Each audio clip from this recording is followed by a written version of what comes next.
And we are live on another edition of All In on High School Sports. Jennifer Valenti, Kurt Valenti, how are you tonight? I'm well. How are you? We got our first comment from our great friend and co-host of the K&K Sports Show, Mr. Kirkpatrick from Maryland. Good evening, everyone, and welcome to another episode of the greatest high school sports talk on earth. Thank you, Kenny, and thanks for watching as always. Hey, we are back on we're back on a Tuesday night, but bad snowy weekend. Kenny, I think, got hit with some snow down there, this whole area. So, it's a little different, a little different weekend we had. I mean, watching football, but a little shovel in the driveway and stuff like that.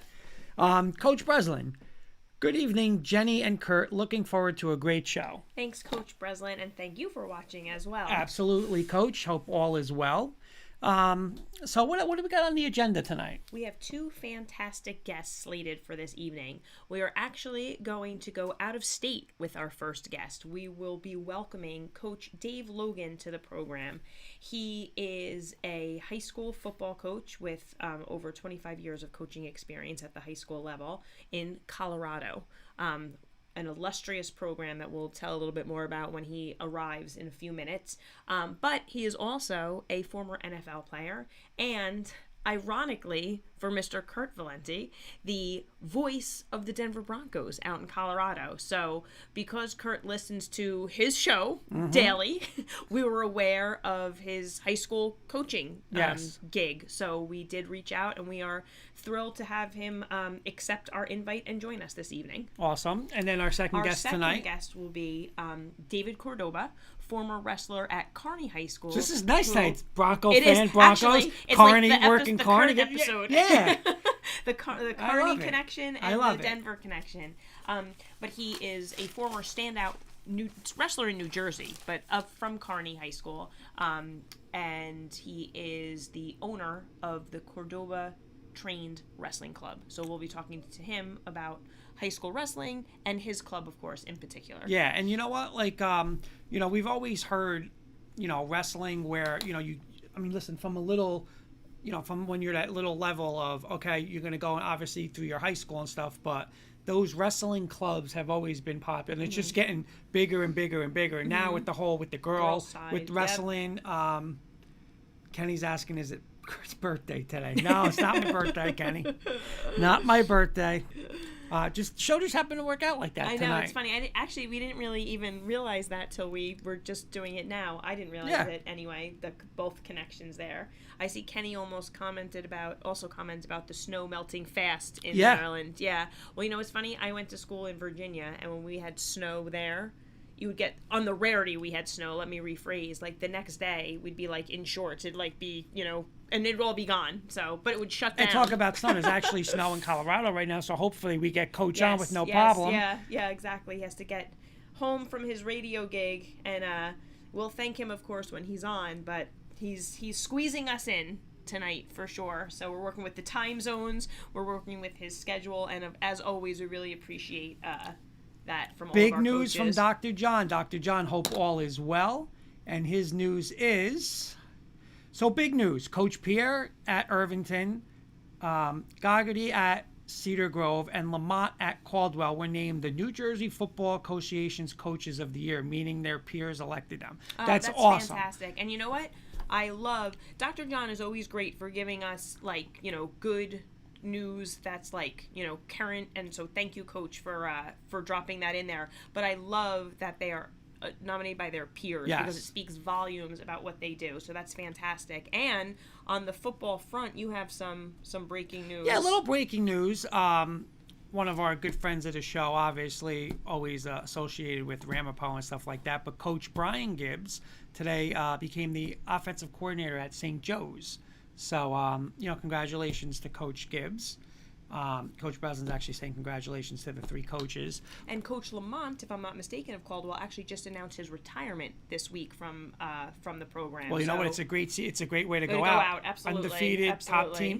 top staying this team, top team in the state. Yep. But a shout out to Coach Gibbs. And again, we'll remember that game with the Northern Highlands, the sectional final. And him and the assistants there, Coach Breslin, all the coaches obviously there, Coach Acapenti, did an outstanding job. So hey, congratulations to Coach, and excited to see what we could do at St. Joe's as the OC. Our great friend Matt Staffiero from the Colorado area. Good evening, K&K fam. What's going on, Matt? Mr. Staffiero, I hope you heard who one of our guests was this evening. I'm not sure if you were tuned in from the very beginning, but great timing because we will be having Dave. I'm going to call him Coach Dave Logan. Coach Dave Logan. But on the Denver radio circuit, I'm sure he's known as, the Dave Logan. Dr. John, Irvington Golden Knights Wrestling Club, really great feeder program for us. IHS Wrestling back-to-back. SEC Liberty Division champions wouldn't happen without the club team. Oh, very nice. Well, you know what? That's going to be kind of a topic for us this evening. And, we follow Cordoba Wrestling, or Cordoba Trained, I should say, on social media.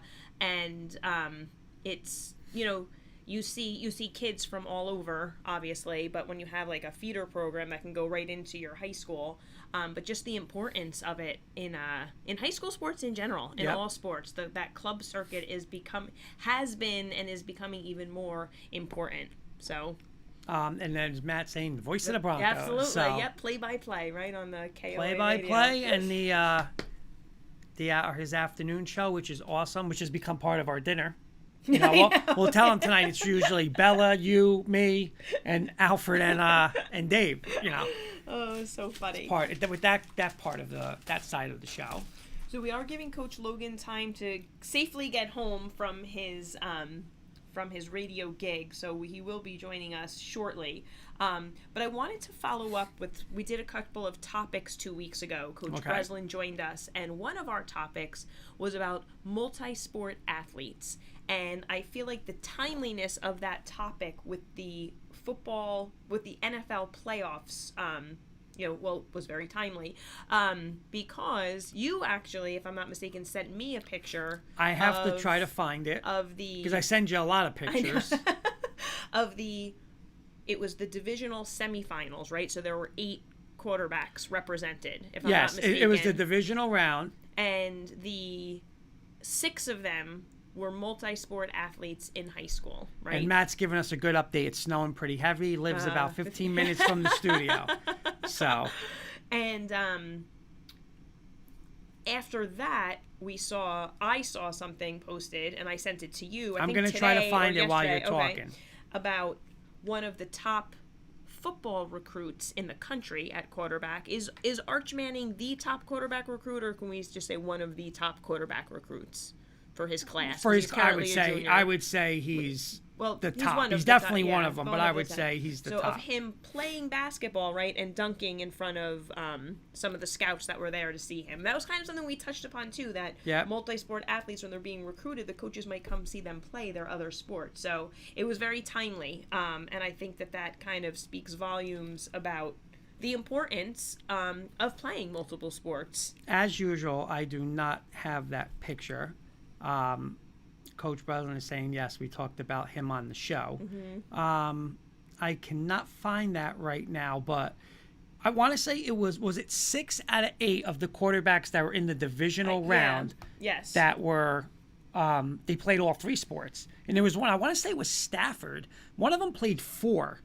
I can't find it now. It was like football and baseball, or football and basketball. There wasn't many that were football, baseball, basketball. Right, but those were the representative sports. And here's the one I sent you: Arch Manning dunking in front of Nick Saban and Kirby Smart.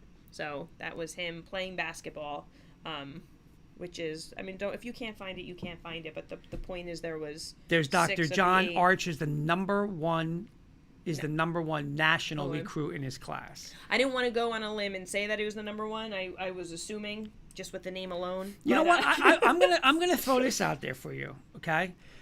Because they've always said it's been up. There's Coach Breslin. I'll see if I can find it. But they've always said, again, Elway, Manning, Luck, and then Trevor Lawrence were the 4. I guess, graded quarterbacks, can't miss prospects to come out of the combine going into the NFL. Mm-hmm. Will Arch be even higher? Not, just listen, the Manning pedigree and all that kind of stuff. Do you think he'll be higher? I'm not going to say the man, over Peyton or Elway or even Luck, but I'll go Trevor Lawrence or him. Do you think he'll be graded higher than Trevor I don't Lawrence? know. I think that's an impossible thing to predict at this point. He's coming in highly touted, of course, coming into college highly touted, but I think it depends on a lot of factors. A lot of things can happen. So could he be? Of course, but he has to continue to develop, and that's going to be what. I mean, he's got the pedigree. Well, he's got the pedigree. That's what I'm saying. And he's got the resources to help him continue to develop beside his college with just his family. But kind of remain, and you have to hope he doesn't get injured, of course, as well. Right. On wood, just a lot of crazy things can happen. So, but he will be it's one definitely of a possibility. Right. I mean, Yeah. I think we watched him play a little. Yeah, oh yeah, we definitely But just looking back real quick, I think obviously Trevor Lawrence. The other guy I would say is on a college basketball level, the last one going from high school to college had to be Zion.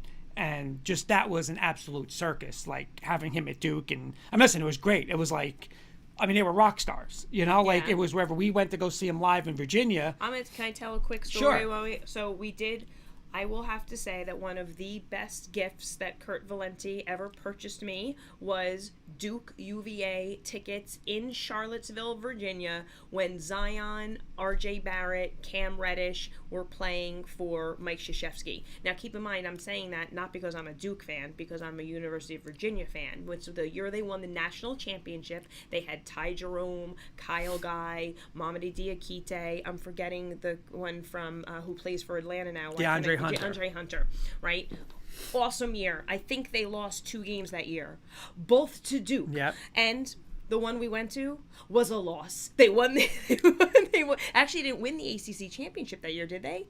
I'm trying to remember because we saw them. They didn't win the ACC. We saw the year before. They lost, right? But we saw them at our other great Colorado friend from nice. the Rocky Mountain Sports Network, David Slade. Good evening. Looking forward to this show with Coach Logan. Oh, nice, very nice. Hopefully, we get him on really shortly. I know it is snowing there. We heard it on the radio tonight. So, but okay, go with your story. But the point being that I was so excited to be back in Charlottesville. Just to be back in Charlottesville was exciting enough, but I hadn't been at the new arena since they built the new basketball arena. Seeing the team that was like #1 in the country, UVA, so excited, such a fan of the sport, of Coach Bennett, and to see them against Duke, the possibility of watching them beat Duke, and just love watching. It's a blessing to beat Duke anywhere, but to be able to witness it with that team would have been fantastic.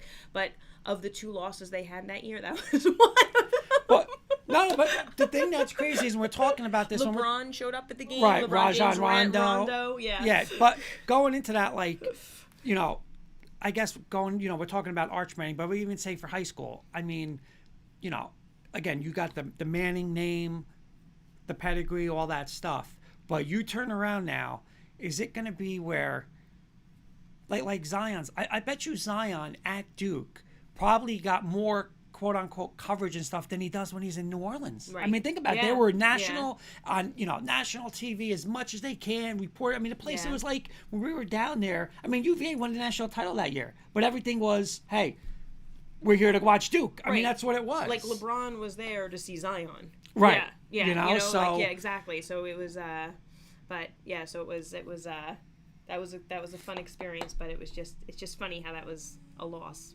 But it was, it was a great atmosphere, and let's get into one more of the topics we were talking about. And I know Coach Breslin can make a little statement. There's Johnny Beelan, best solo in the game.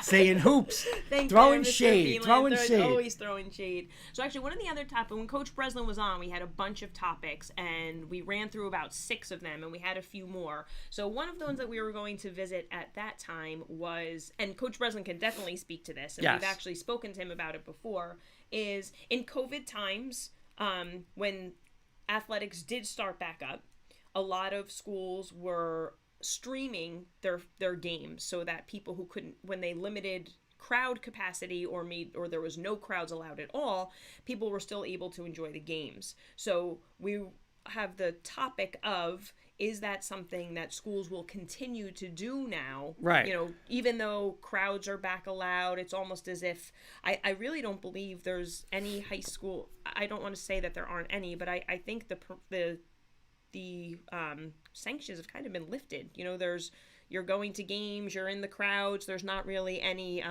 you know, what's the word I'm looking for? Rules, restrictions. Restrictions, right? So should they continue to live stream games? That's the question. You know what? I guess I'm going to say this. By the way, Beelan saying yes, the school should continue to do it, make it a program at a school. That's a great idea. Yeah. I love that idea, that it could be linked to the students who maybe have like an affinity for that type of technology, or maybe want to go into that career. I think that's what he's saying, right? Yeah. Dr. John, I went to college at the University of Washington with Hope Solo. Regardless of gender, she was the best overall athlete I've ever seen compete across a plethora of sports. There you go. I did not know that. I didn't know that either. Very cool. And I wonder if, again, she was getting a lot of like the Zion type of attention, you know, because of the level. But getting back to that, see, I like it. I'll be honest with you. I like the streaming part. You see, I know people are going to say, well, you know, you may lose people at a gate. They're not going to go. But the kids are still going to go, right? And Dave's saying, teach the students sports, you know, broadcasting. Yeah. Dr. John, we will. There's a ton of reason why streaming will continue. I think so too. You know, the students are still going to go. You know what I mean? You're not going to have, okay, listen, we've always said a Friday night or a Saturday afternoon, it's an event to go to the high school football game, right? So you're going to go to that. But you also may have like older people who don't want to be in the cold, or people who really can't go and, you know, walk far, park, you know, a mile and walk, so they want to watch the game. Or even out of state. You know, family members that live out of state are just not in I'm going to make up a word, travelable distance to get there. You know, it affords them the opportunity to see it. Yeah. Coach Breslin, it's feasible. I still think it's a good idea to do it. Yes, including the students is helpful. Sometimes getting them to do it after hours is difficult. Would have to make it part of the class, and then understanding that coming at night is part of it. Dr. John, 2 main streaming platforms that are used, NFHS and Huddle. Coach Breslin. I did not realize. I knew NFHS. Obviously, they're very popular. I didn't realize. Obviously, Huddle from a coaching standpoint, but I did not realize that they were doing like live streaming. I didn't know that. Oh, that's interesting. You know, Coach Breslin, you know, saying agree that showing it to grandparents and this is family out of state, make it very helpful. How many people, like, you know what I'm saying, whether it's grandparents or aunts or uncles, they're out of state, what can they come see? Watch one game? Right. You know, now you can watch, Friday night, you could watch your nephew, your niece, your game every week. Well, I'm going to say a little something else, actually, even, and I'm thinking of this. Tonight, while we were prepping for the show, I was scrolling through Twitter, and I can't remember who. Oh, it was our partners at Jersey Sporting News actually posted that today, February 1st, is the anniversary of Kristen Samoji, the basketball player from the 1990s who broke the all-time New Jersey scoring record. Ironically, broke her father's record. He did not have a three-point line. She was a phenomenal three-point shooter. And what? You want to tell me what it says? Oh, no. I'm saying Dave's just saying he's trying to log on. Okay. Okay, is he having make sure he has problem? the info. Okay. See, I like what Beelan's saying here, and I'm big with this. Town should make a town pro shop and have all different types of shirts, hoodies, etc. Get people to don't go to the games to watch it. Make it stream with news and updates. I like that. You know, both are affordable option. NFHS charges $2,500 a year for 5 years of service. Huddle Focus, their streaming platform, is $2,000 per year. We can all afford that. It's not a bad price. Right. No, absolutely. And my point, getting back to the Kristen Samoji story, was that my father, you know, I was a basketball player, and he used to take me to see tons of games. I, credit that with making me a student of the game in high school. Okay. And just as important as practicing was watching. And I'm pretty sure we were at the game where she broke the record. I actually asked him tonight, but he did not confirm that. But, you know, if it was COVID times, or, you know, I had a game, like, wouldn't you want to watch a game like that? You know, like, not everybody maybe could get there, but maybe you would want to watch a game like that, you know? Right. Like, I think in this day and age, we could make that, watchable and reach a grander audience, you know? But see, I like Beelan's idea. I really do. You know, have a little, I think Garfield did it low, and I did it a little, where you would go in and they would have, not like a store, themselves. I think we're Okay. not a store themselves, but have a little school store somewhere else instead of Yeah. like on the campus, and Yeah. do something like that. And I like that idea. I wonder if there's, in Texas and Florida, if they do have some stuff like that, All right, so Coach Logan has arrived, so I'm going to admit him, Okay. and we will formally introduce him to our audience. His audio is getting connected, it looks like. Just give him a moment. Okay. Hi, Coach. Okay. Can you hear us? Hey, I can hear you guys. Can you hear me? Yes, perfect. How are you? Well, I apologize for being a couple minutes late. We got a snowstorm here, and then I couldn't. I don't know what I did, but it wouldn't let me join. So I don't No know. worries. We're so glad you made it. And ironically, before I officially introduce you to our audience, I know in our email correspondence, I told you that my husband Kurt is a huge Denver Broncos fan. So we actually listen to you most times we're eating dinner. I have to tell you. So You're part I feel of like our you're dinner part of our crew. dinner. So Wow. I think you guys have to revisit really what your dinner is about. To tell you the truth, but, I'm not gonna lie, Coach. Sometimes I think the same thing.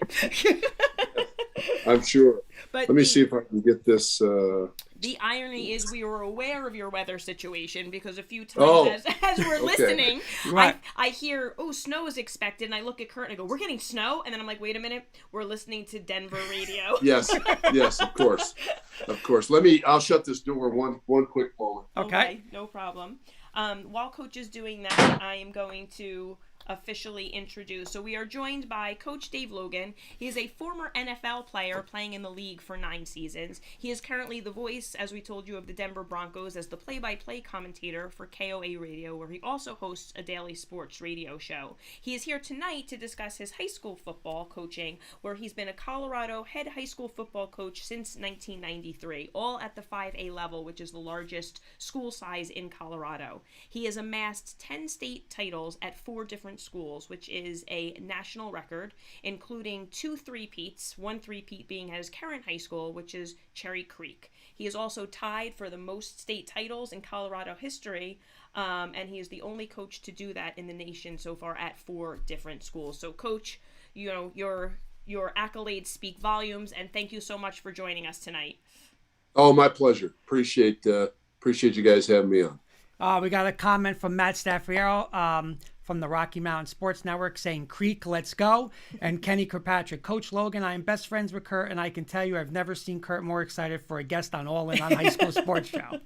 So, Well, I appreciate that. Thank you. That's nice to hear. and John Beelan is saying, he's given us a little history here, let's saying, hear it. did you know Coach Logan is one of 3 people to be drafted by 3 major sports? We're actually Man. going to get to that in one of my questions this evening. So, All right. Coach, thank you so much for coming on. Like Jen says, I am a diehard Bronco fan here in Jersey. Yes, it is true. So it is an honor to have you on like that to talk with you. But your accomplishments as a coach, as a head football coach, like Jen was reading before, it's just extraordinary. And my first question is, most coaches would love to win 1 title at 1 place. You've done it, like Jen said, multiple times at multiple schools. So I guess 2-part question. First is, what do you credit your success to? And then if you could just talk about where you are now, the Cherry Creek program. Well, I mean, I think in order to have any kind of success in football at any level, you have to have a good foundation of really what your belief system is. And with kids this age, you're talking about young men, 15, maybe 14 in 9th grade, 14, 15, 16, and 17. You obviously want to teach them as many football skills as you possibly can. You also, I think, look at this as an opportunity to teach them some life lessons, to help them sort of navigate this crazy world. And you want to try to win some games. Obviously, these kids work hard, coaches work hard, and so that's important as well. But it's not the most important thing. I just think being a good role model, being able to connect with your young guys at various levels. I think it's important, obviously, as a head coach, that you put together a staff that shares your belief system, the staff that understands how important this role is, being a coach, whether a head coach or assistant coach to young guys this level. And I've been fortunate enough to have, excuse me, a number of my guys that have stayed with me for 20 plus years. So you build continuity. They have an understanding of how I do things, and I do for them as well. And so you tinker with the system every single year, but the foundation, your beliefs, and how you go about coaching these young guys, that's been in place for quite some time. Nice. And Coach, what are your expectations for your student athletes, both on and off the field? I think it's important that you stress that football is not the end-all, be-all. I love football. I think football is the greatest game in the world. I think it teaches kids to work together as a group. I think it teaches kids to be selfless, to put what's best for the team in front of what's best for themselves. Too often today in the NFL, and I'm a guy that, as you said, played in the NFL for a long time, and I think it's great. And I don't begrudge these young guys making as much money as they can, because I know how hard the game is. But there's too much, in my estimation, of the me sort of thing. And that's, to me, that is counterproductive to putting together a team and having young guys understand that, you know what, you might not get everything you want, but it has to be, if you're going to be successful, you've got to embrace the process that we're in, and then you've got to put the team goals in front of the individual goals. So, and then in terms of off the field, I mean, I think a lot of the young guys that I've coached over 29 years would tell you that I expect them to not to do anything that would ever embarrass themselves or their family or anybody in the coaching staff or the school that they represent. And I think that in terms of one of the benefits of being a coach with respect to what players, I mean, players, normally speaking, you don't have any issues with players, or very few issues on the field, right? And so when players have an issue, let's say in a classroom, what I ask normally is, hey, this happened. Is this how you would respond to something I asked you to do, or a question that I posed, or a comment that I made? And more often than not, the answer to that is no. And so I say, well, listen, you know what? The teacher deserves the same amount of respect that you give me and that you give other coaches out here. We are teachers with whistles. So I think, to conduct yourself in a way, both on and off the field, that would make your family proud. And Coach, I have a follow-up question for you before Kurt's next question is about multiple sport athletes, actually. It's a topic we discuss a lot on this show. We were both multiple sport athletes, and right now there's a lot of focusing on one sport, right? And so we wanted to kind of pose that question to you and get your thoughts on it, as not only were you a professional football player, you were drafted, potentially drafted right out of high school, if I'm not mistaken, for baseball, and you were a dual Division I sport athlete for basketball and football. So can you kind of speak to your thoughts on specialization versus playing multiple sports? Sure. I'm a big believer in this topic. I feel very strongly about this. I think I probably am in the minority, but it has not lessened me being vocal about that and speaking my mind when I talk to parents. I believe you are much better off participating in multiple sports. I do not believe in the specialization of any particular sport. I think you run the risk of burning that young boy or young girl out. I think you run the risk in a much greater way of developing chronic injuries because of repetitive motion. I think to go out and play another sport, we are increasing our competitiveness, which I think that's one thing that we as coaches, we have to teach at times our young people. And I coach primarily boys, so we have to teach our young guys that, you know what, this is all about competition. I mean, I've said so many times over the years that when you have starters that are returning after having a successful year, that's great. But last year is done. You're not guaranteed a starting position. You got to come out and compete every single day in practice. And I think by doing that, we hopefully prepare our people, our guys, to compete in the real world when their sport, when their career is done. But as far as playing multiple sports, yes, I'm a big believer of that. And too often we see, sometimes it's parents, sometimes it's club coaches, sometimes it's individual coaches. I get it. I mean, I get it. If you work on something, over and over and over and over again, you would think that you'd have a pretty good chance to improve. And I agree to a certain extent, but I think what we're seeing now is parents and other coaches that are saying, in order to become this, you have to spend this much time at a young age doing that. Listen, the percentage of being professional athletes for these kids that are 12, 13, 14 years old is really small. And I think you're doing, again, just a personal opinion, I think you're doing a disservice to that young female athlete or male athlete by concentrating only on one sport.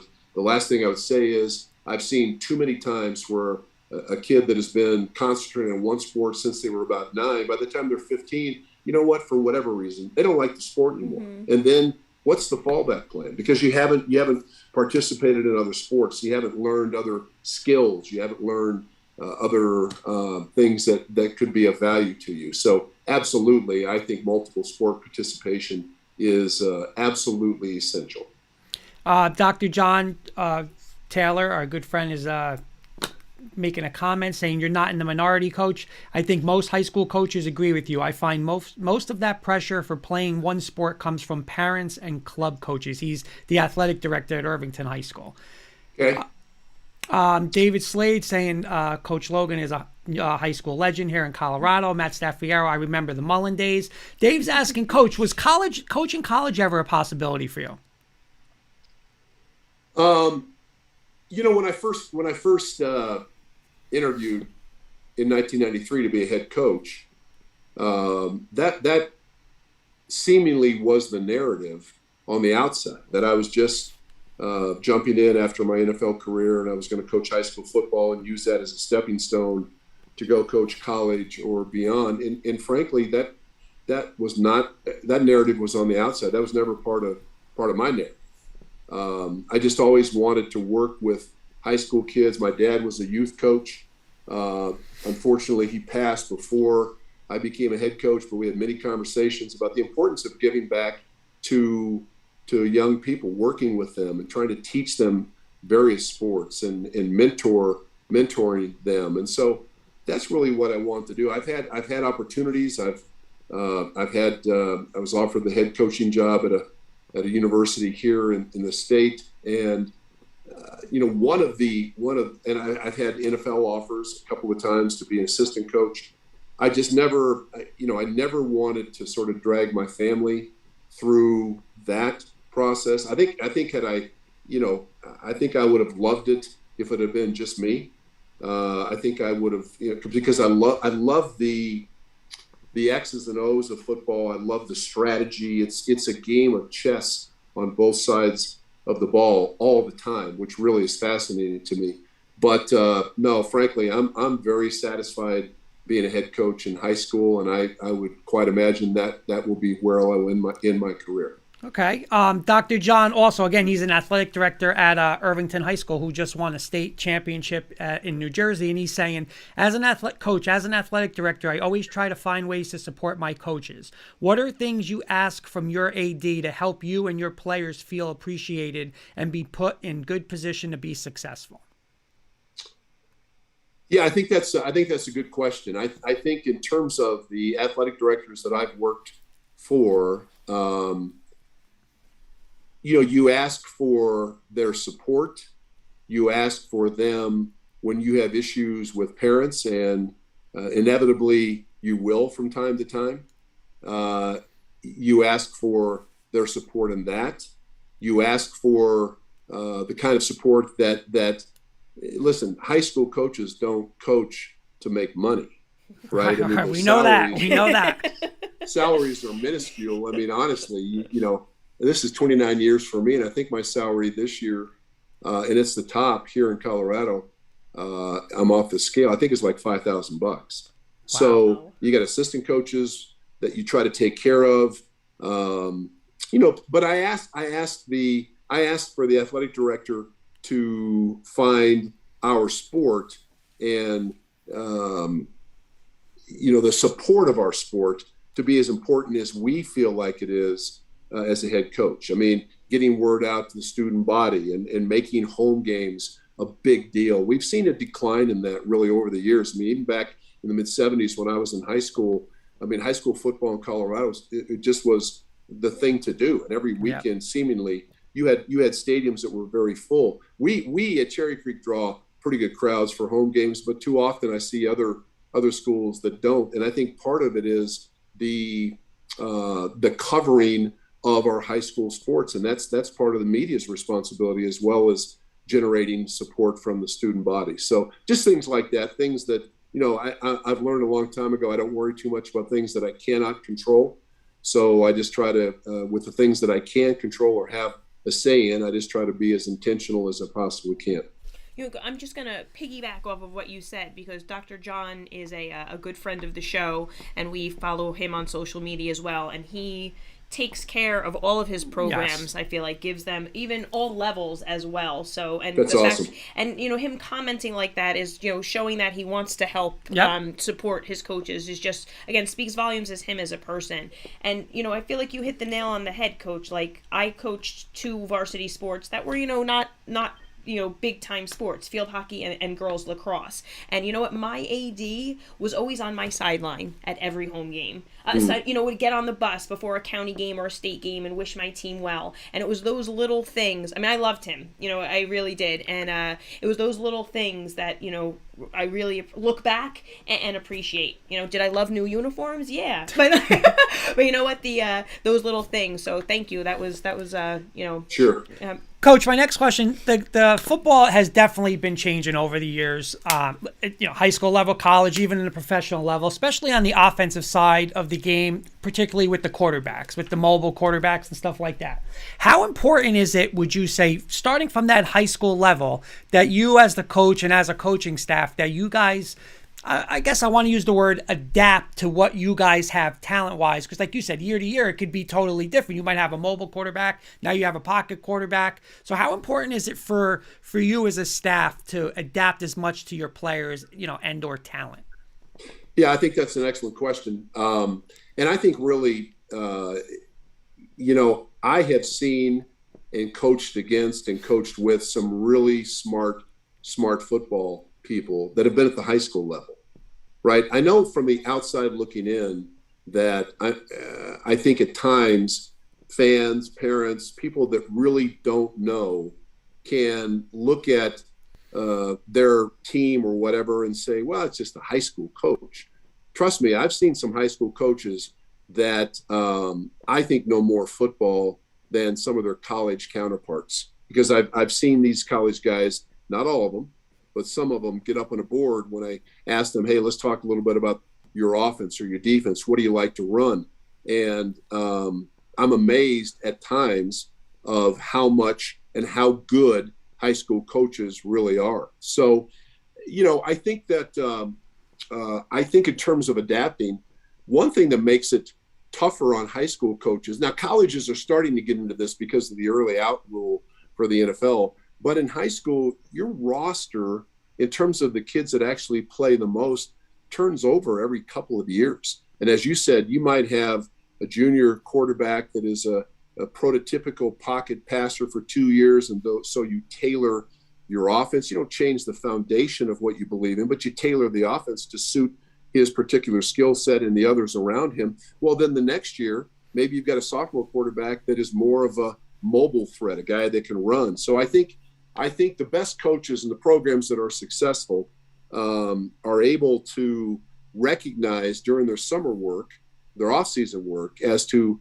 what sort of personality is this team this year going to have, and then to tailor what you do both on offense and defense to best suit those players' skill set. So, what your offense might look. I mean, somebody that scouted you, I know for us, somebody that scouted us, a year before, and then this particular year, it might not look the same, and that's because really it isn't. The cast of characters has changed dramatically, and so we we have to change as well. Jen, I got to go off script real quick for Coach, because I coached high school football for about 16, 17 years, was an offensive coordinator, and I always was like stealing stuff, like watching NFL and this and that. And it was funny, we were watching the past couple of weeks, we're watching the 49ers and Kyle Shanahan, and they're putting, Trent Williams in the off the ball, motioning him, and, and you're like, wow, like I would steal that. Like, obviously you watch so much football.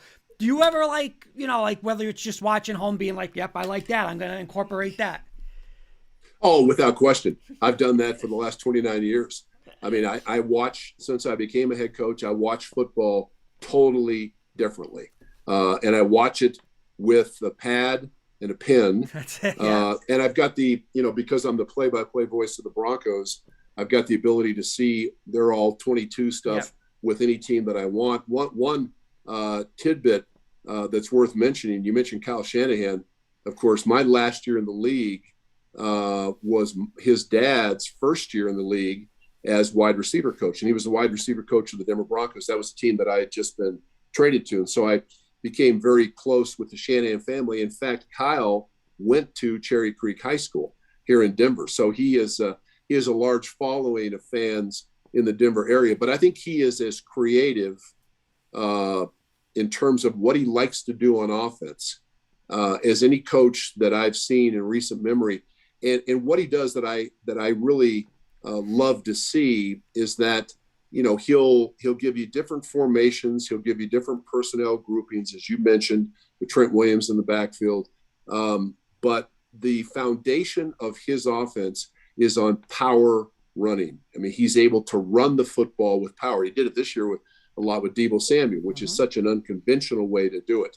But those are the guys that I enjoy watching game plan an opponent, because they're very creative. A lot of window dressing and what the defense is looking at. But what it boils down to, if you play them, you better be able to stop the running game. He's not lying. We watch games and he'd be like, I'd be putting that in. I love it. Love it. Love it. That's great.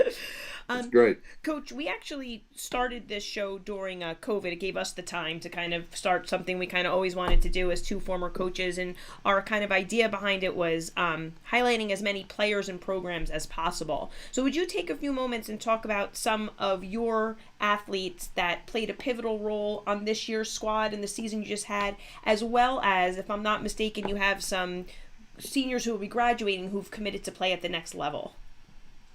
Oh, wow. We've been, I should say we as coaches have been very, very fortunate throughout the majority, if not all of our career, is we've been around kids that football is important to. I have many coaching friends that coach at other schools and have had great careers, but it's a challenge to make sure guys get to practice, right? It's a challenge for guys to go to class and to remain eligible so that they can play. And for the most part, that's been something that I have found that in football where we are, I mean, kids know football is important and they want to do the right thing and they show up for practice. And so this last year, we were able to win the state championship. I had two seniors that have gone on that have signed Division I scholarships. One was George Fitzpatrick, who is an offensive lineman that is already back in Columbus, signed with Ohio State. I had a senior wide receiver, Kai O'Day, that signed with Colorado State University. And then a handful of guys that signed at smaller colleges as well. So, and coming back, we were really an underclass dominated team this past year. I think a lot of people were surprised that the season turned out the way it did for us at the end of the season. And sometimes, you know what, we played four postseason games and we didn't have a single turnover in 4 games. Wow. And so our message is, hey, listen, if we don't give the game away, then a lot of times the other team will give us the game.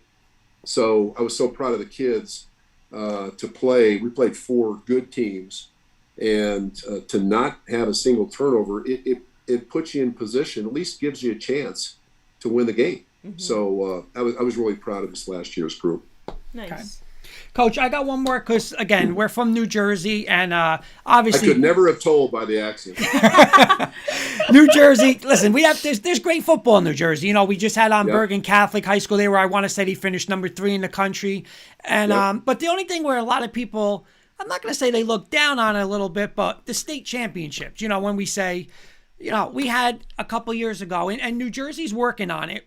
I want to say the next 2 years it's going to change, but a couple years ago we had something like 23 state sectional championships. So everyone's like, well, I mean, how many state champs can you have? So you isn't that guys, big. right? You guys kind of go with the Class A, Class B. I'm sorry, Class. What is it? Like 5, 4, 3. 5A, 4A, 3A. Do you got like as a coach? Do you like the way it is, where you're really playing to like a true state champion, or do you think there should be more? Because in Jersey, once they start cutting it down, we're not going to have 23. I mean, we're going to have our parochial. He's going to be whatever, 7. but there's going to be 7 state champs, not 23. So what's your thoughts on that? Do you like how you guys do it?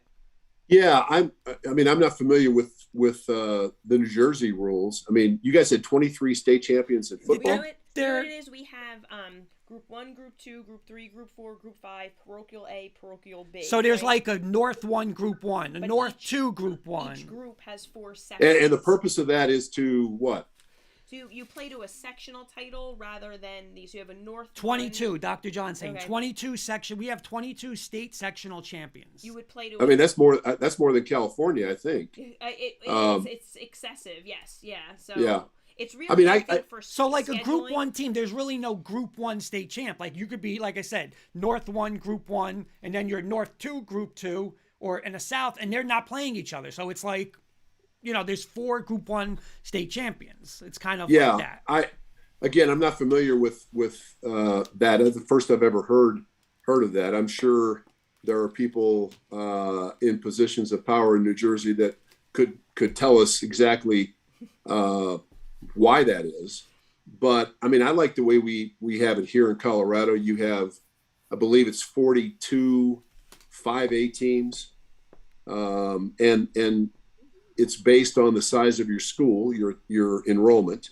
We have some schools that have had really traditionally really good football programs that have opted to play up even though their enrollment is down.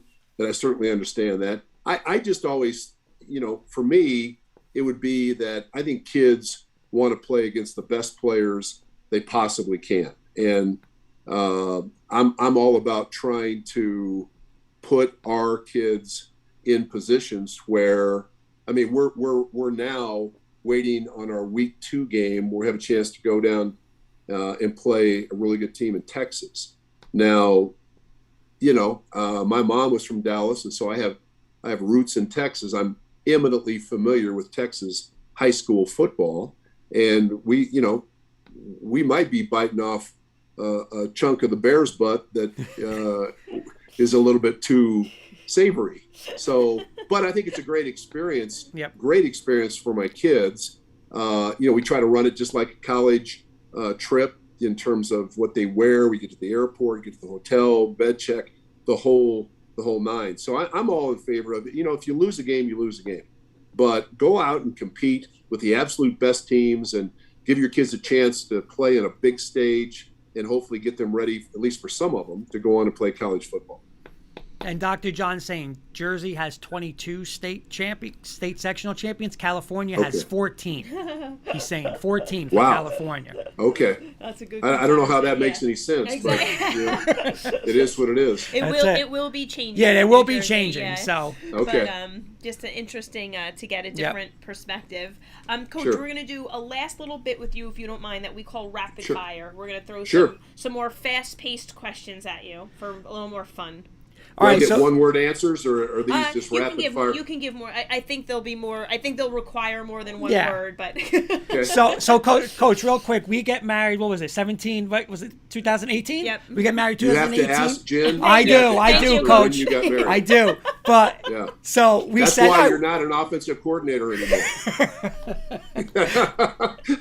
so we said, what do you want to do? We're gonna go like on a real honeymoon. It was late. School's almost starting. So she said, want to go to Denver for a few days? Of course I want to go to Denver. I'm not Nice. really sure that that's how that worked, but we'll go. We with wound that. up Nice. going to Denver and it was awesome.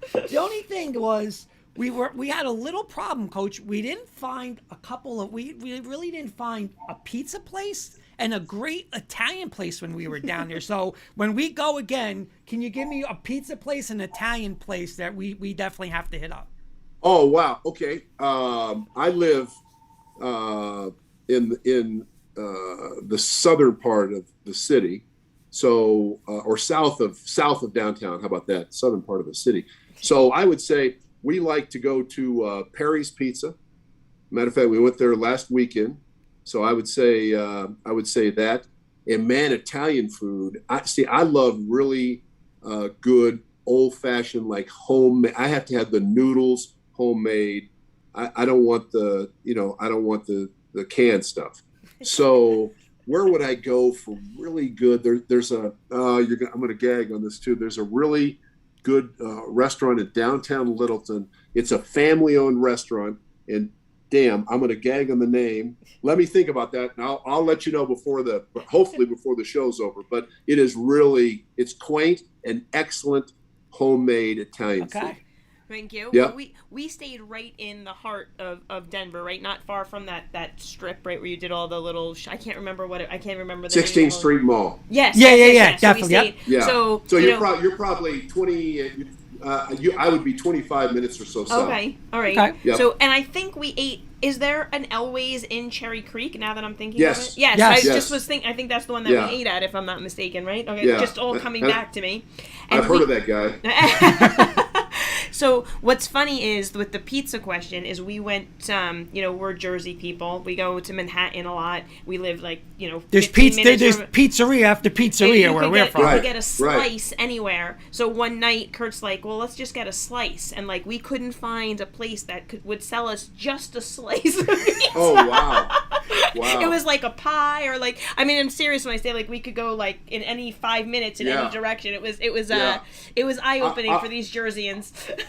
I'll tell you one place. It's not the place I was thinking of, but there's you guys will love this, and he's a good friend of mine that owns it. There's a place in Littleton called Big Bill's New York Style Pizza, and they have excellent food. The pizza is outstanding, and I think you guys will like that too. When you come out here, hit me up, and I'll make sure I get you there. There you go. Thank you. All right, Coach, do you have any game day superstitions or rituals? Game day superstition or ritual. I did as a player, but I pretty much do exactly the same thing for every game as a coach. Come in, I'm dressed in sweats, and then we'll go to my office, shut the door, look at the last little bit of tape, and coaches are like, "Coach, the game plan's already in," and I know, but I'm just looking to see if I can just see one thing about the opponent's films that would stick in my mind, that would help me help our kids during the game. Then put the coaching attire on, and off to battle we go. Okay, my next one, and I promise I wasn't going to talk much about this, but I have to ask you this, and please give me hope on this one. Is there a chance, and just a chance, that I will finally be buying my Aaron Rodgers Bronco jersey this season? Yes, I think there is. I will take that. I will take it just like that. I was on the air doing a show right before we started the draft, because we obviously, doing the Bronco games, we carry the draft as well. And so I got two texts from two people that I'm close to, not in Denver, and said, "Hey, this thing is really close to happening." And so I got very excited before the draft and said, you know what? I'm not so sure this might not happen. Now, obviously it didn't, but I do think that Aaron Rodgers has put himself in a position to where he now has the leverage to decide what he wants to do. Does he want to go back to Green Bay? They're well over the salary cap. They've got to decide what they're going to do with Devontae Adams, who he says the best player he's ever played with. So at this point in his career, would he like a change? Would he like to go to a different scenario? My gut tells me the answer to that is yes. Now, I do think there'll be other teams other than the Broncos that would have an interest, obviously, in a guy like Aaron Rodgers. But I think Denver is in a good position. Salary cap wise, they're about 40 $5 million under the salary cap. They have draft choices available, and they have good young players as well. So I will give you some hope. I think that is a possibility. Awesome. That's all he needed. That's all I needed. All right, Coach, this is a one-word answer for you. Nike, Under Armour, or Adidas? I saw that peeking out all night. Okay. There it is. There's his answer. Under Armour. We've been an Under Armour school for, probably 15 plus years. Really happy with them. Great company. Kids love the gear. So, yeah, I would say Under Armour. Okay, and my last rapid fire is the best Bronco game you ever called. Well, it would have to be Super Bowl 32. The Broncos, as you guys probably know, had not been very successful in the Super Bowl. They played out in San Diego, and they were 13-point or thereabout underdog to the Packers.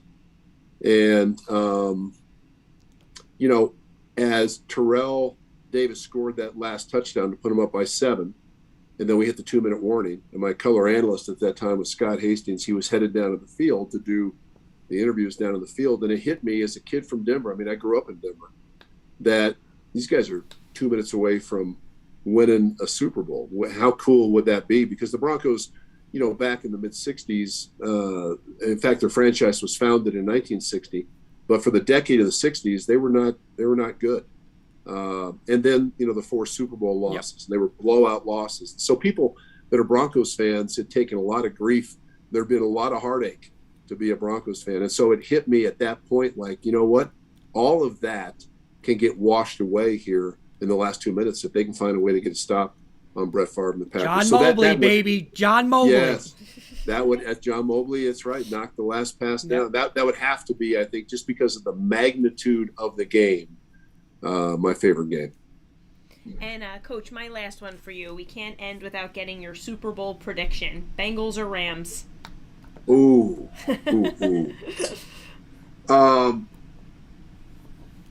I am so amazed at what the Bengals have been able to do and have such high praise for Joe Burrow.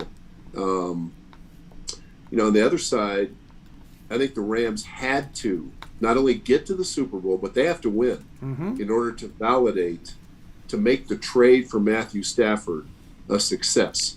I mean, they go on the road, they beat Tom Brady and the Bucs, they come back home, they've lost to the Niners 6 straight times, they find a way to win that game.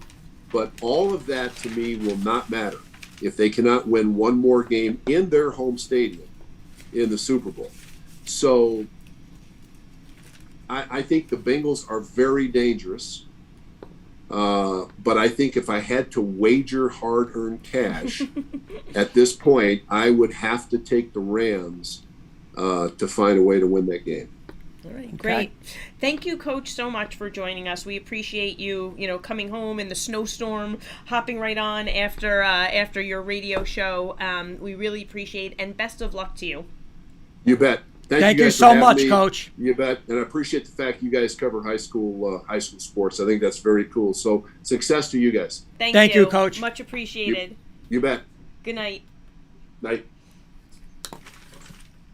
Okay. All right, so we Coach had Logan. Coach, and we actually have Coach Cordoba in the waiting room as well, so we'll bring him right in. So great guest, Coach Logan, talking about his program. Yes. So we'll get Coach Cordoba right in. 2 Davids on tonight's show, so let's see if he is able to join. It looks like his camera. Oh, there we go. Hi, Coach. Audio's connecting there. Okay. Hi, Coach. How are you? Hey, how you doing? Good. Thanks so much for joining us. We apologize for a little bit of a delay, but we appreciate you waiting around for us. No problem. Allow me to officially introduce you to our audience. We are joined here by Coach David Cordoba. He is a 2000 graduate of Kearney High School. During his 4 seasons there, he amassed a record of 138 wins and 4 losses. Over the course of his 4-year high school career, he placed first, second, and third in the state championships, becoming a state champion in his junior year. He is now the owner of his own wrestling training club called Cordoba Trained Wrestling, which he's here to talk about tonight. Hi, Coach, again. How you doing? I'm sorry I'm just down. I just ended practice. Kids are just leaving now. I had to rush them out of here, tell them how to get on the call. No worries, no worries. We appreciate you finding time for us. Yeah. I threw them out of here pretty quick, and they're usually really loud right now. I can turn the camera around. I can show you. I don't know. There you go. So awesome. We're just cleaning up. Oh, that's we're just awesome. cleaning up now. Well, you know what, and I Coach? just kicked them out. Yeah, you know what? You have a beautiful facility, and Thank you. You obviously have a passion for this sport and a passion for sharing that with young wrestlers. So I was wondering, to start, you could kind of like walk us through your days as a high school wrestler at Kearney, to then like giving private lessons and coaching young wrestlers, to now opening up this phenomenal facility in Fairfield. Can you tell us how that came to be? Yeah, I mean, I started wrestling 9 years old, picked it up, came fairly easy to me. I played baseball, football, but wrestling seemed the thing that came the easiest to me. And I remember in 7th grade year, I asked my dad if I can go to a wrestling club, and he brought me to one in Fairfield where Chris Cafari was the owner, and kind of took me under his wing. And ever since then, been working with him, went to Russia with him, went around the country with him. I got to high school, like you said, as a freshman, took third in the state, took second as a sophomore, and won it my junior year. Unfortunately, lost in my senior year in the finals again. But I ended up going Division I, and didn't work out for me, and came back home and wrestled Division III at Montclair State. And I got into high school coaching after that. And when I was a head coach at St. Mary's for a couple of years in Rutherford, and then finally, it was either, all right, get a real job or do something you're really passionate about. And so I started just like working at different different wrestling clubs and helping out, their programs. And about 4 years ago, my fiance and I were, together around 2 years already. And she just said, hey, why don't you just save up and just kind of do something on your own? And we did. So we found a little spot in Little Falls, just like a little back office area. And we started with like 10 kids, and we grew out of it real quick within a year, and then we wanted a bigger place. So we ended up in Fairfield on Route 46, and found a bigger location. And it's just been great ever since. Been here 2 years now. We got over 150 students, 45 girls, and we're just continuously growing. And obviously it was tough during this pandemic. It was crazy, but we survived, and we're looking forward to the future. Nice. Awesome. Coach, again, thank you so much for coming on. I actually work in the Kearney school system. So like your name, and we always talk wrestling, the Cordova name always comes up as the, cause you're Kearney's only state champion, correct? Only, yes. Only one. Yeah. And, officially, because Jacob Cardenas, which is one of my my students, is a Kearney kid, but he won 2 state championships for Bergen Catholic. Yeah. And Mullins Jimmy too, Mullins. right? Jimmy Mullins, Yeah.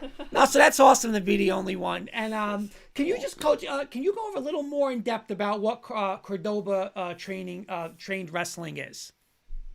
So we're open 12 months out of the year. There is no off season for these kids. We got kids that here all year long training, and we compete all summer, all spring, all over the country.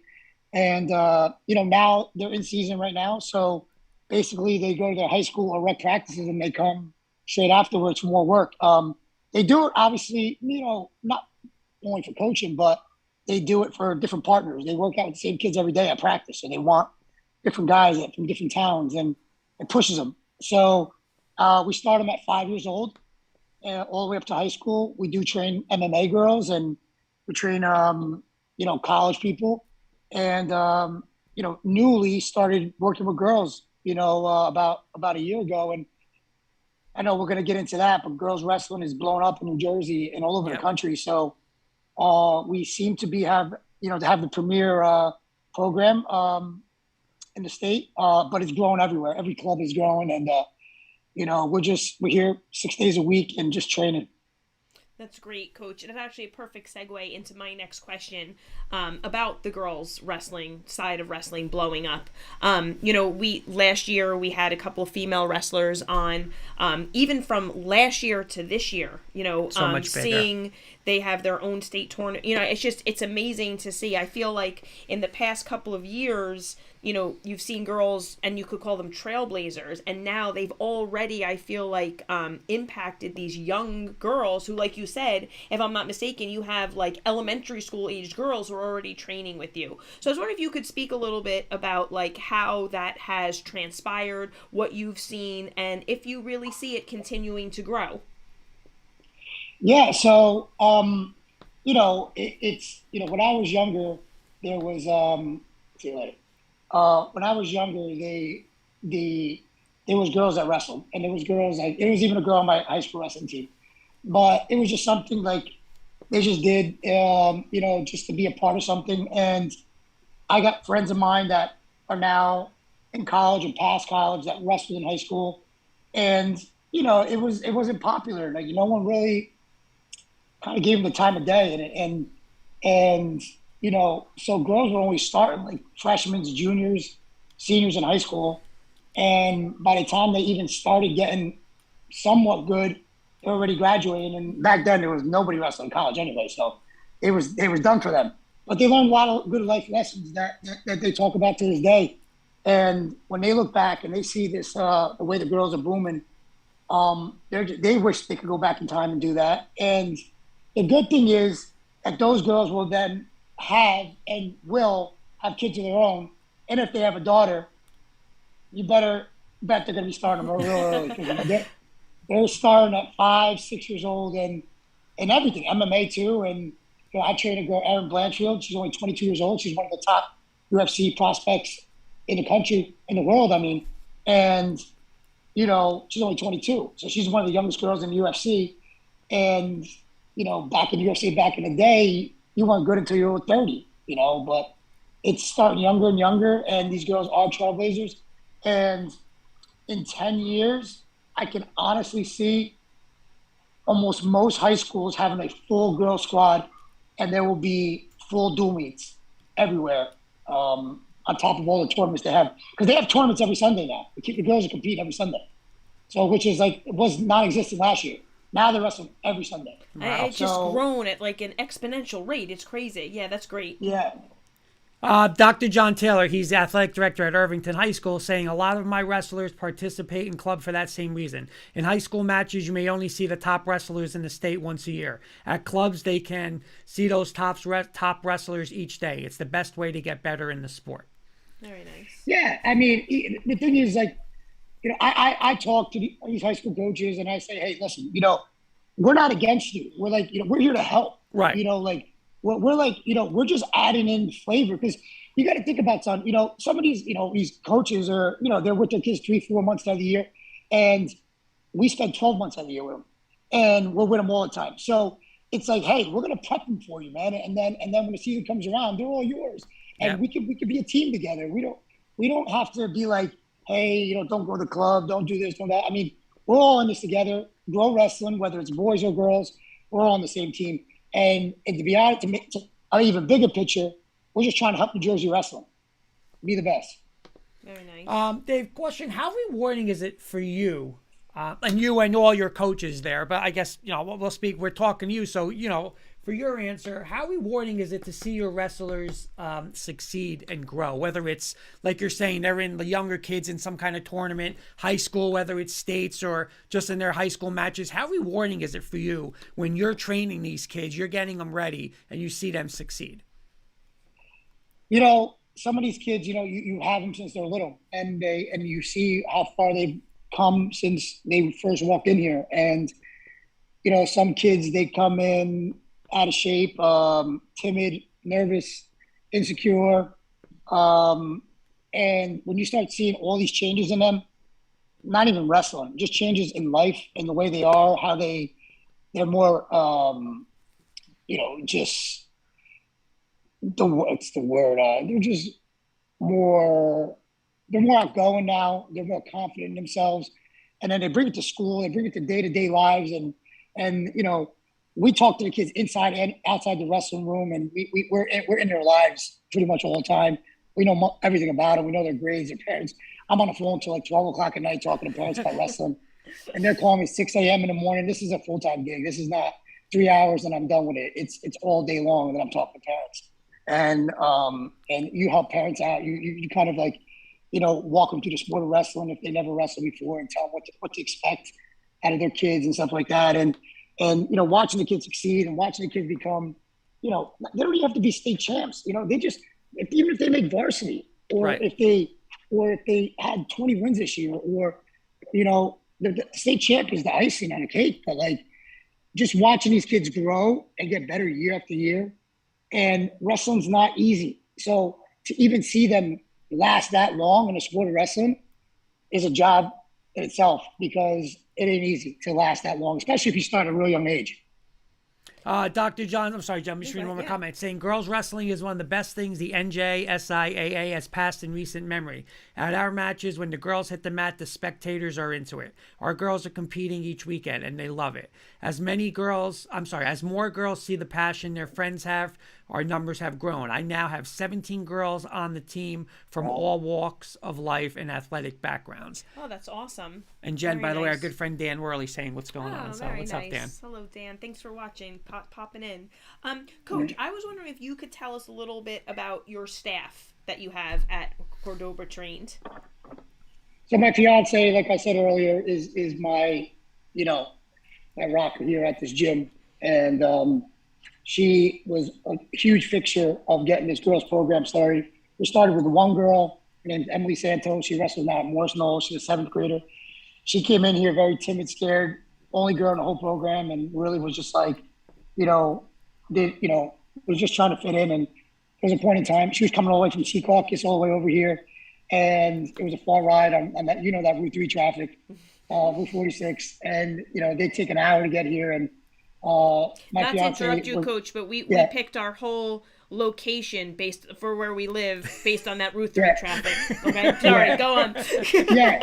So it's funny you say that, because they were gonna move to somewhere far away, Hackettstown or something like that, and because they built such a relationship with my fiance and me, they moved to Rockaway to be closer to us. Wow. That's and great. and Nice. and from that girl, we snowballed up to 45 girls, and Misty was kind of a huge factor, because it was all boys. I'm a guy. I was coaching the room, and she's a girl, so they felt, she felt comfortable being that there was another girl in the room, and that's what led her to stay. And then she brought her little sister in, and then the rest is history now. But so Misty being one of the main reasons we are where we are now. And I just talking about me being a wrestling club, how the world comes around, is Chris Gafari, who was my high school and youth club coach in Fairfield. He was an All-American at TCNJ, Bloomfield guy. He owned a wrestling school, and now he works for me now as my assistant coach. And life came full circle, so he's here on board with us. We just hired Nick Monteleone. He was a wrestler for Hackensack and Springfield University, amongst other people that come in and out of this room. We got a nice little staff that kind of can work with the very beginner kids and have the patience for that, up until the very more experienced kids.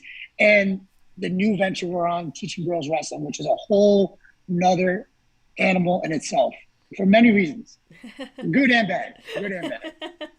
That's great. I was going to ask you one, like, why Cordoba train wrestling, but you kind of answered it already about like why it would be awesome to work this. So I'm going to go a little different avenue with you. So I know you were saying you get involved with the parents and it's a 24-hour job. How is it like going to matches? Like, do you go to like, say, high school matches, or if they're in the little tournaments, like for the little kids and stuff like that? And two, do you guys have it where, you may have two high school kids, say I'm just throwing names out, like a Carney and a Harrison kid, where you're training those kids, but those kids are going to wrestle each other in a high school match. Does that happen, or it doesn't really happen like that? Everything you say happens. Everything you just said. So let's start from the beginning. I go to matches every weekend I go to tournaments for the youth kid. I even go to they're called jamborees, where little kids are like literally 300 kids in one mat, and they're like little ants. And some people are like, "What are you doing here, man? This is meant for like crazy moms and dads. Like you need to like you're a club coach. You should be at like a big tournament somewhere." I said, "Dude, listen to me. This is where the foundation's built from the youth program, you know, and I need them when they're that young." And then the parents just love the fact that we're there at those events, and we don't like, you know, kind of just like pass them by. And as far as kids wrestle each other, this happens every single day, and it's not two kids; it's 3, 4, 5, 6 kids deep, you know. And it really stinks because, you know, you want to see them all succeed, you want to see them all win, but Right. at the end of the day, they all want to win a state championship, and they all got to get past each other, and it's tough. But I just tell them, listen, you guys are both trained, and it's, you know, everybody knows that you wrestle different than you wrestle in the room in a real match, you know. So like, who steps up and who's the one that can come through in a real life situation and let the best winner win. And the worst is when it's like in a state tournament, you know, and it's like, you know, that's when it's like, you know, like really meaningful and whatnot. Right. And now that all these girls are here, it's just like they're all in the same weight class and they all want to win. But you know, I tell you what, the girls, if you go to any girl tournament, win or lose, some of these girls are like hugging each other, you know, like high-fiving each other after the match is over. And they're like giving these big, huge hugs. And then they're like friends on Snapchat and Instagram. So you weren't doing that back in high school. You weren't doing that with the guys. No way, man. I hated you. I didn't want to be nowhere near you. Don't talk to me. I don't want to be friends with you. And this social media now, these kids are friends with each other on Instagram, and they're about to wrestle each other the next week. And it's like, it's crazy because, like, you know, when you step in a circle with me, I just cut weight. I trained all year long for this moment. I don't want to be friends with you. Well, maybe I'll be friends with you after the match, but not during the match. Maybe. Right. And yeah, maybe. See how the result goes before you say maybe, it. yeah. It's funny because I was just browsing through YouTube the other day, and I don't really have any matches of me in high school because I feel like I'm old now. I'm about to be 40 in July. And like I wrestled in 2000. So, you know, all of a sudden I type my name to look for something else. And then my state final, my sophomore year comes on. So think about that. That's like 1998. And it comes on. That's the one I lost.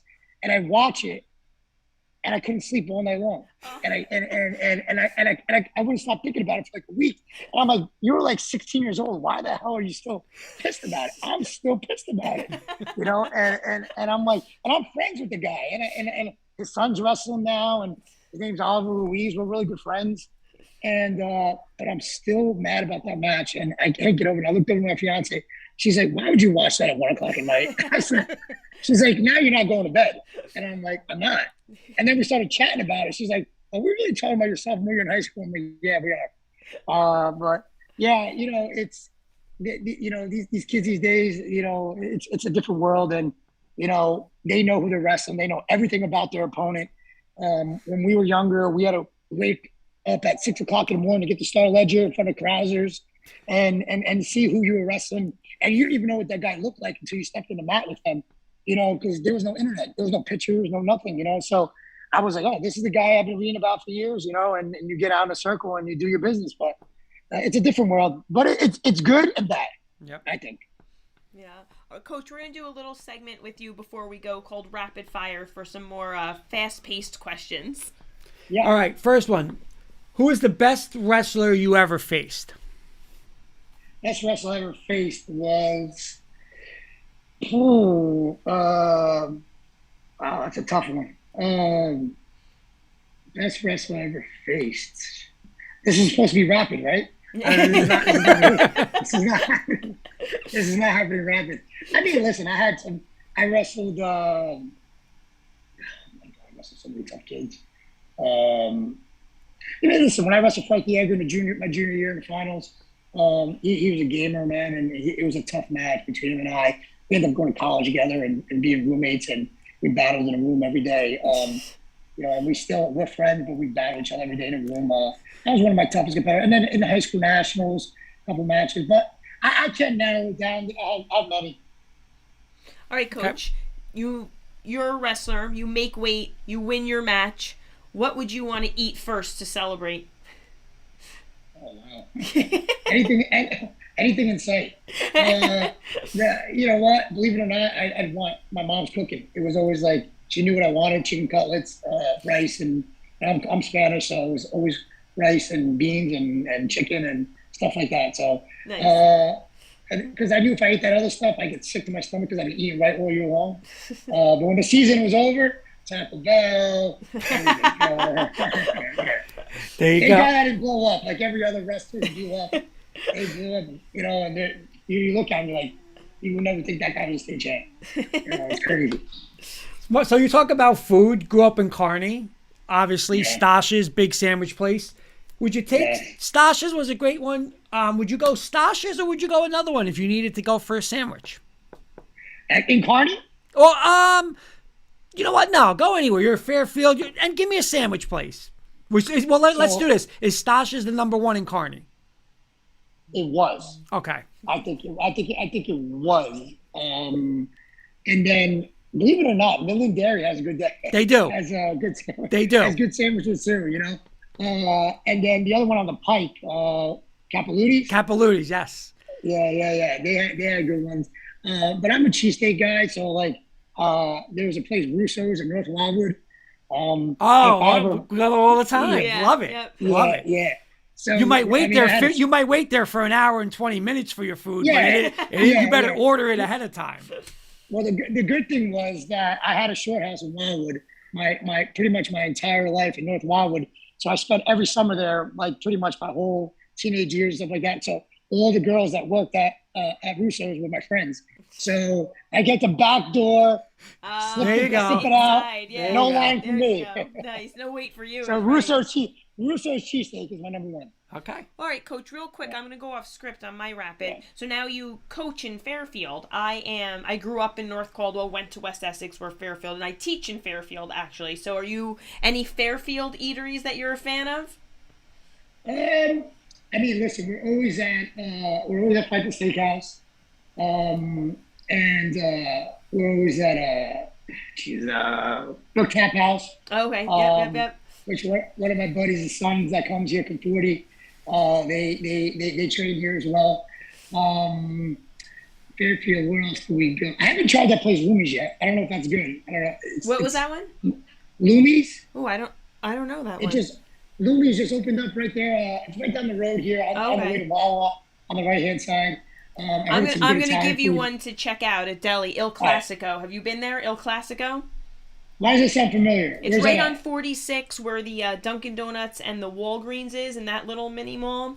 Oh, okay. Oh, yeah, I've been there. Yeah. That's a good one. Oh, yeah, you're right about that. You know what's funny about that place was, you know, you walk in there and just like, everybody knows each other. Yep.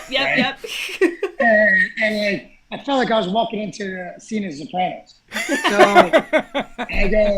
I'm looking there and I walk in and I see my buddy Dave Farrell's picture on the top, on the wall inside. And I'm like, yeah, this place is definitely a little nuts here. They got Dave's picture up in there. And I was a little timid going in there, and then I went in, and now I'm kind of cool with everybody there. So they're nice people there, very nice people, and good food, lots of good food. My last one for you, Coach. Next Sunday, Bengals Rams. Who's going to win the Super Bowl? Oh man, you know, I wish it was. I wish the Rams were going to play. That Rams just beat who again? 49ers.